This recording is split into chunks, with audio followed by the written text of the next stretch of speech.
Ang batas po ay precise. Hindi po ito pwedeng iba-ibahin o baluktutin. Kung ano ang sinabi lalo ng saligang batas ay sana po ay panghawakan natin. Ngayon, sa loob po ng 4 na taong ko dito, lagi pong sinasabi yung tradisyon. Minsan yung rules na yan, nawawala yan eh. Ilang beses na ho ako naguluhan dito dahil teka, sundin natin yung tradisyon kaysa yung rules. 2 beses na po nagkaroon ng impeachment. Yung unang impeachment,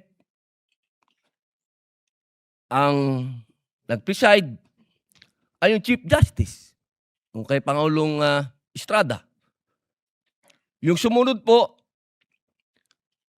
nandito na po ako nun.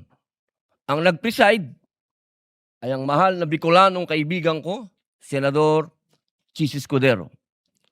Yun po kasi yung nasasabi sa saligang batas at tradisyon. Yun na po yung nangyari. Ngayon, gusto ko pong tanungin yung mga kasama ko sa majority. Personal na tanong po ito. Nung hinihikayat po akong sumama sa majority, isa lang ang sinabi ko.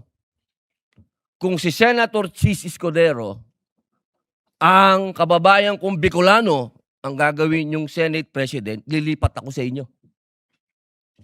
Ang hindi ko maintindihan, bakit ngayon pinipilit natin ng ating presiding officer, si Chis Escudero. Ba't hindi natin siya ginawang Senate President nun? Yun lang po ang tanong ko. Maraming salamat. The remarks of the gentleman